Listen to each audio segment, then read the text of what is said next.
Hello friends, welcome back in my YouTube channel. और सबसे पहले बताना चाहूँगा, मेरा नाम नरेंद्र कुमार है और मैं डिपार्टमेंट ऑफ पोस्ट में पिछले 2 साल से एज ए एवीपी पद पे काम कर रहा हूँ। तो इस चैनल पे जो भी जानकारी दी जाएगी वो रियल एवं ऑथेंटिक होगी। तो यदि आप चैनल पे पहली बार विजिट किए तो प्लीज़ चैनल को सब्सक्राइब करें और वीडियो के साथ बने रहें।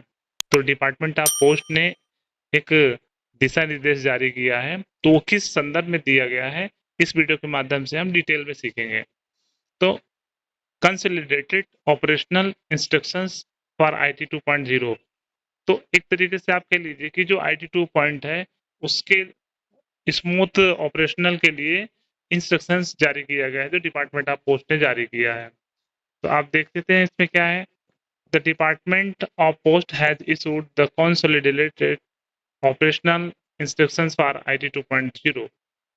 तो डिपार्टमेंट ऑफ पोस्ट ने consolidated operational instructions IT 2 point के लिए जारी किया है, ensuring the smooth financial operation, data accuracy and proper reconciliations between sub office, branch office and head office. तो ये कंफर्म करने के लिए कि स्मूथ फाइनेंशियल ऑपरेशन हो सके, डाटा की एक्यूरेसी सही रहे और प्रॉपर एक चैनल जो बना हुआ है ब्रांच ऑफिस, सब ऑफिस और हेड ऑफिस, उसके बीच में एक अच्छा संबंध बना रहे, उसके लिए ये इंस्ट्रक्शन जारी किया गया है। तो पहला पॉइंट दिया गया है, handling OB CB difference in SO summary और कैश बुक सबमिशन। हमें पता होना चाहिए कि ब्रांच ऑफिस में भी फाइनेंशियल वर्क परफॉर्म होते हैं, जैसे कि कैश का लेन देन सीबीएस के थ्रू और आईपीपी के थ्रू। तो अगर आपका ओपनिंग बैलेंस और क्लोजिंग बैलेंस इसमें डिफरेंस आता है तो एसओ से इसको सही किया जा सकता है। तो इसके रिगार्डिंग कुछ इंस्ट्रक्शन दिया गया है। पहला है, compare the previous day closing balance with the current day opening balance for the each सब ऑफिस। तो जितने भी सब ऑफिस हैं, सबसे पहले कल का जो क्लोजिंग बैलेंस है वो आज का आपका ओपनिंग बैलेंस होना चाहिए। ये सबसे पहले कंपेयर करना है, चेक करना है।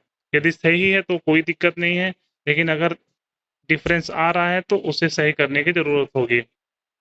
Revert SO daily accounts and BO daily accounts available under the daily account verification option 2। तो आपको एसओ का जो डेली अकाउंट है और जो बीओ का डेली अकाउंट है उसको वेरीफाई करना है ऑप्शन नंबर 2 से।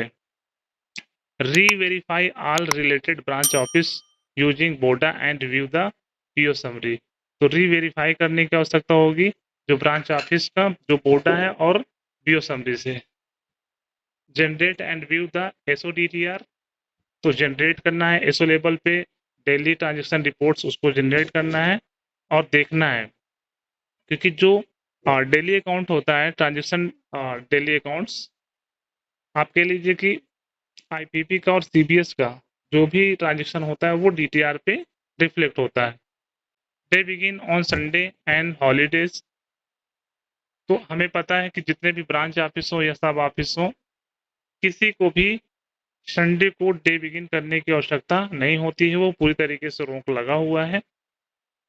तो इसके रिगार्डिंग भी कुछ इंस्ट्रक्शन दिया गया है, जैसे कि day begin on Sunday holiday for BO should be restricted. BO के लिए पूरी तरीके से प्रतिबंधित है और किसी भी प्रकार का डे बिगिन करना उचित नहीं होगा।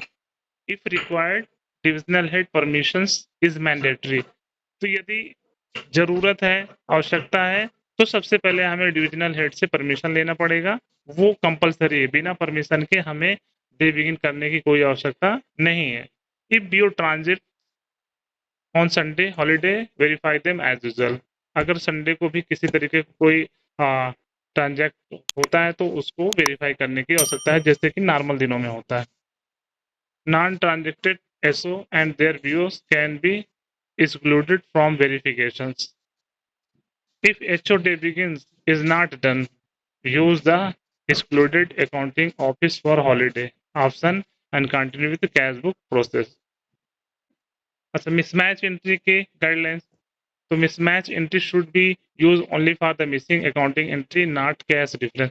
तो कैश डिफरेंस के लिए ये ऑप्शंस का यूज नहीं कर सकते हैं, केवल और केवल मिसिंग अकाउंटिंग एंट्री के लिए ही किया जा सकता है।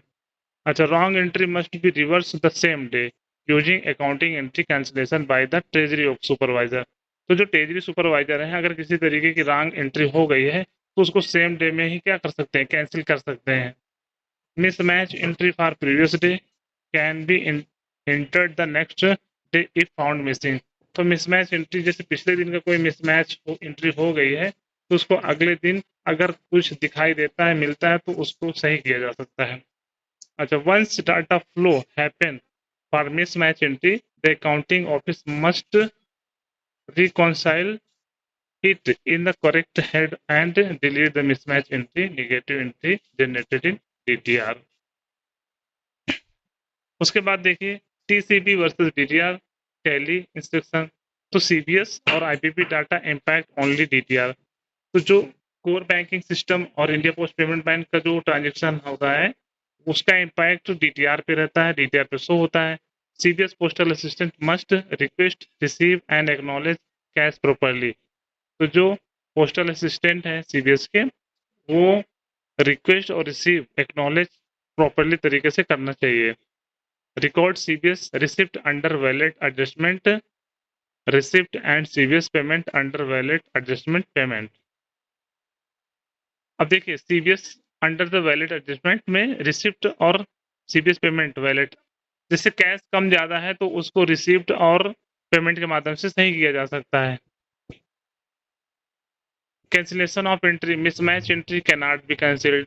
Accounting entry can be cancelled if duplicated uses. Accounting entries cancellations. Treasury miscellaneous transactions cannot be modified after verification. Not fetch or partial CBSE IPP data. ये इशू बीओ लेवल पर काफी ज्यादा है। कई जगह से समस्या सुनने में आती है कि आईपीपी का डाटा फेच नहीं हुआ है। तो enter mismatch data manually in mismatch receipt or payment and reconciled later in sub account. कहने का मतलब यदि आपके बीओ का अकाउंट बैलेंस या बैलेंस में कम ज्यादा है, अगर कम है तो आप उसको रिसिप्ट के माध्यम से करेंगे, और अगर ज्यादा है तो पेमेंट के माध्यम से उसको सही करके आपको अपने सब अकाउंट में या एसओ लेवल पे उसको वेरीफाई कराने की आवश्यकता होगी। Cross division RMS mapping, this should be configured only by the circle office using the cross office mapping menu। अच्छा, accounting entry reflecting on next day, if submit account verifications are shipped in is are not done on the same day, the entry will be reflected in the next DTR। तो अगर किसी दिन किसी कारणवश shift in या day end नहीं हो रहा है तो वो अगले दिन आपके डीटीआर पे शो होगा। Correction of account code, once entered or posted in a DTR, no correction is allowed। अगर एक बार आपने डीटीआर में पोस्ट कर दिया तो उस पर कोई भी करेक्शन होना संभव नहीं हो पाएगा। Head office must issue the transfer posting entry after submitting the cash book to PAO. Duplicate cash received from the counter, difference between TCB and DTR. तो ये सारे गाइडलाइंस जारी किया गया है उन पोस्टल एम्प्लॉय के लिए जो फाइनेंशियल ऑपरेशन, डाटा एक्यूरेसी और proper daily account, cash book और ट्रेजरी ऑपरेशंस को देखते हैं। तो यदि वीडियो पसंद आया तो प्लीज चैनल को सब्सक्राइब करें, वीडियो के साथ बने रहें।